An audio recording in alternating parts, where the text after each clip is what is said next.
Hey guys, Good Marks Goods here today, and today we got our box of cufflinks. Yay, cufflinks part 2.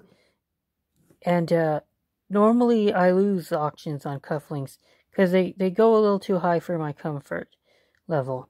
Like if all the cufflinks are just base metal and there's no precious metals in them, then you're probably gonna lose if you overbid, and that's kind of been what's happening. Cufflinks are going over $10 a pound. Try to buy a 12-pound box of cufflinks, and I was gonna give it up to like $80 or maybe even 100, but the next thing I know, it's going over 160.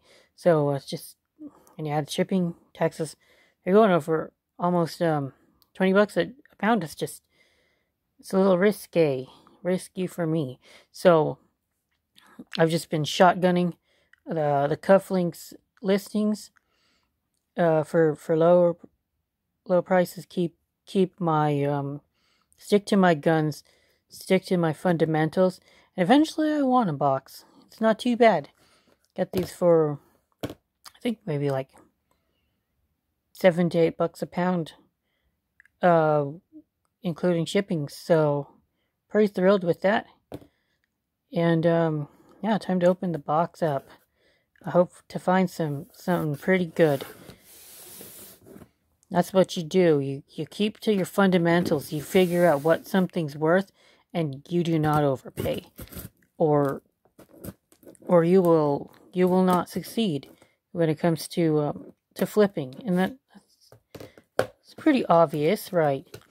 You would think so, but a lot of people aren't disciplined, or they might feel like they're missing out on a box, get FOMO and overpay, and I don't like to do that. I like to stick to decent values, and yep, I pounce, and when I get the win, it's usually a pretty decent win. Yeah, man, kinds of stuff.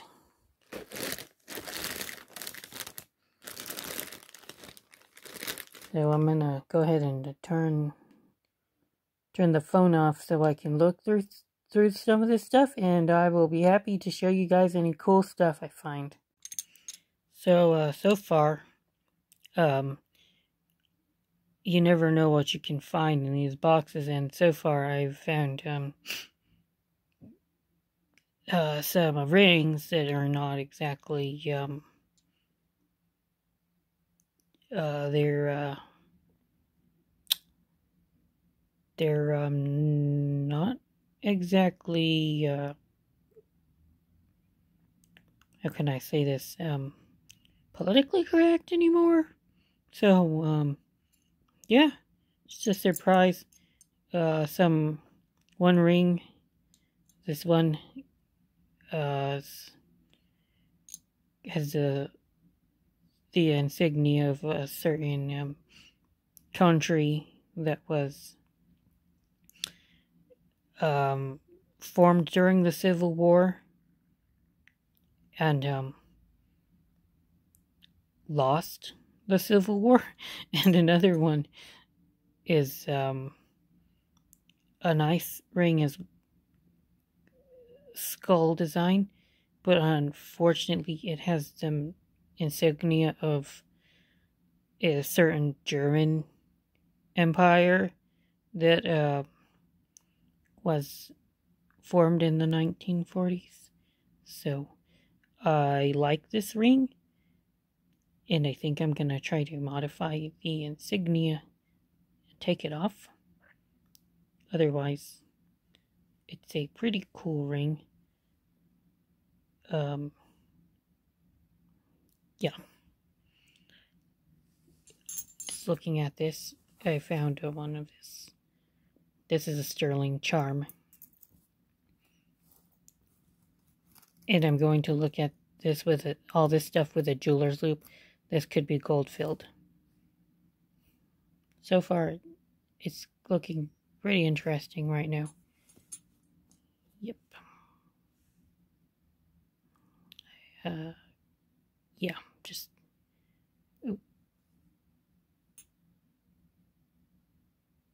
Ooh. Never know what you'll find. Alright guys, I've poured through everything as best as I can. And I got a couple piles here. Junk. This stuff, I'm just going to throw it away. Like brass or something. It says, it's very personalized too. It's hard to sell personalized things as much as it is, but it says, 2 potch from your girls, $19.95. Nobody doesn't want that. Some scrap metal. I got a little bottle of what was probably like cologne or something. Polo. It's junk. A little knife from like a credit union. Junk.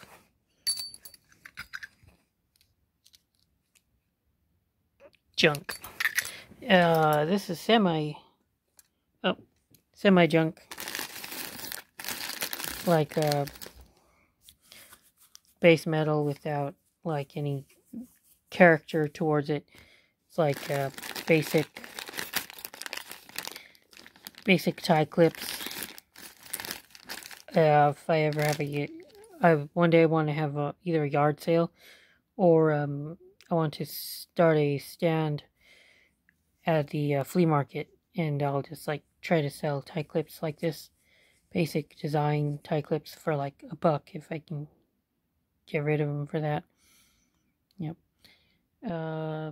Let's see here. Oh, this stuff. It's gold filled. A lot of it is 14 karat gold filled. The funny thing is that even though it's like 2% gold, that still amounts to more value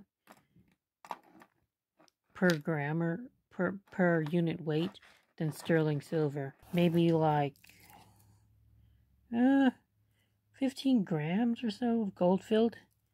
And gold filled is like at least $1 a gram. So maybe it's a little bit more. I have to look it up. Because what we're looking at is like 2% gold by weight.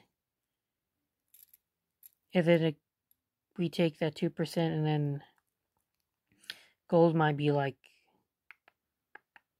$60 a gram. So then we also have, it's 5%. A lot of it's 5% or 1/20th, and then 14 karat. So 5% times 14 karat, it comes to about a little bit around 2% by weight. And gold's like $60 a gram. So 2% of $60. Yeah, it's like $1.20 a gram per gold filled. And I got a decent amount. I would say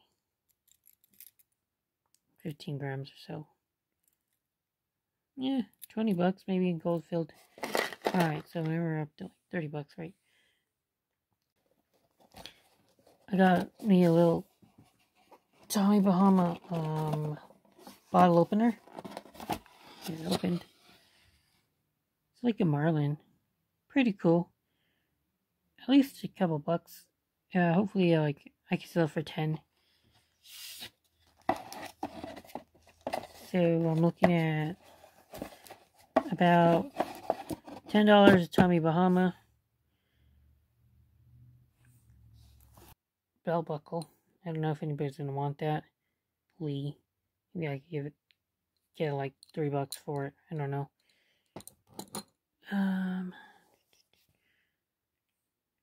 Tape measure. I'll keep this for myself. Kind of cute. Let's see. Oh, here's what I thought was sterling silver, because I could see him writing on the back. but I thought it said sterling, but without a loop. I saw that it's by a company, an old company. Hold on, guys. I forgot. Let me see. Take the loop out and Leavens Manufacturing, Attleboro. What I think it's Massachusetts. It's not worth much, but it's still worth something since it's so vintage. It is like a tractor. So there might be some fans of this.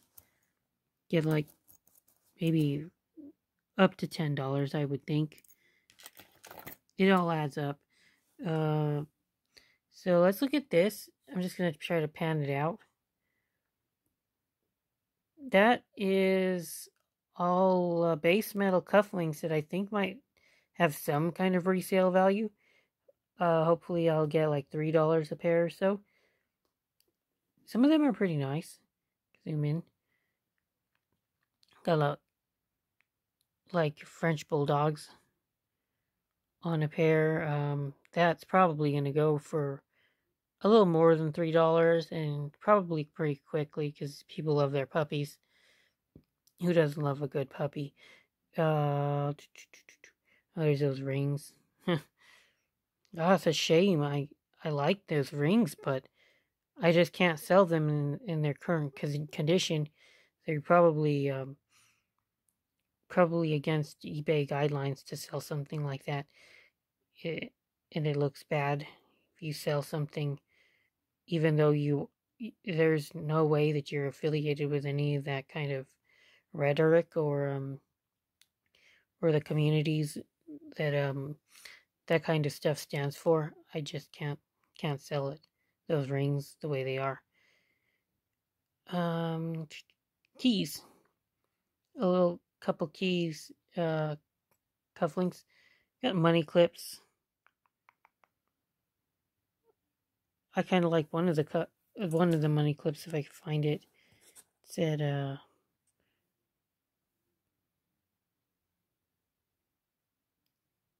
that design. It says some kind of temple. Zor Temple. I don't know anything about Zor Temple. I'll look it up later. Maybe it could be collectible. I don't know what they call them, but the thing you put on the thing that they put a golf ball on. Little I guess it's like a charm or something for a keychain. Nice. And the last thing I was going to show you all is what could possibly be the most valuable thing that I have in the entire kit. This is old advertising memorabilia. This is Western Department in Insurance Exchange, Chicago, Illinois, Hartford. That's still around. It's still an insurance company, but on the back, it says that it's a 22-year-old calendar. 22-year calendar. Oh, on the bottom. Here, 22-year calendar. Put month under year. Believe I see this. Copyright 1939 Walter Lample. So this is old advertising memorabilia by a company that's still around. 1939, and this jeweler is he's normally a jeweler and he's quite prolific, and his stuff goes for, well, a decent amount. Looking up some of his jewelry, it can go up to $100 a piece. Leap year shown in something black. use black, Jan, Feb, 4 leap years only. Too bad it's a little rusted, but what can you expect from something this damn old? Of course it's going to be rusted.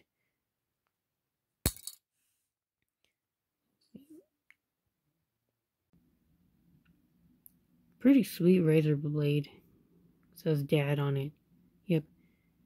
I don't know how. I can't imagine I couldn't get like 20 bucks for it. It's pretty vintage, so pretty sweet. Still sharp. Whoever owned it didn't use it that much. Or the problem is that I don't know whether or not it's refillable, whether they still sell these types of blades. I doubt it, because most blades only go with the type of razor that they sell, but we'll see. Maybe there's like normal generic razor blades that could fit. I'm not sure. Throw this in the Goldfield pile too. I forgot about showing you guys these glasses. I was excited to see them. They didn't make them Goldfield anymore, but it's probably more gold-filled material in these glass frames than there are in the jewelry. The only problem is that it's kind of hard to tear it apart. You take all the plastic off, take the lenses off. Maybe the frames, if I could get like 20 bucks off the frames, it would be worth not having to go through all the trouble of tearing the frames apart. I don't know if I can or not. It says they're vintage frames from France, but still, I don't know how the market is for their old glass frames, and it's kind of like breaking apart at the seams right here. I think that's kind of like damage, so doubt they're worth anything. Probably try to take the gold-filled material off of them and throw them with all the rest.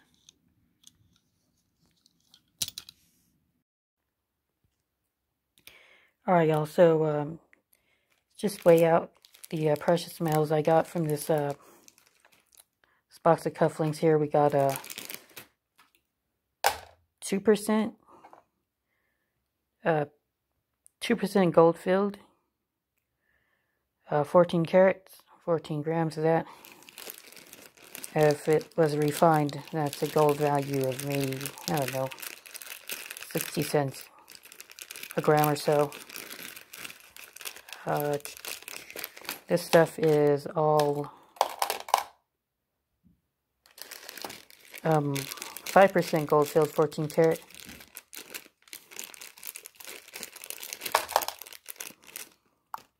And it looks like I've got a real pearl on this one. So I don't know how much pearls are worth, but it's neat to have it. So we got about 40 grams of gold filled material, averaging around $1, I would say. $1 a gram, and a negligible amount of sterling silver. On top of all that other stuff that I will resell in order to make my profit off the box. Thanks, guys, and more content to be had. Good Marks, goods out.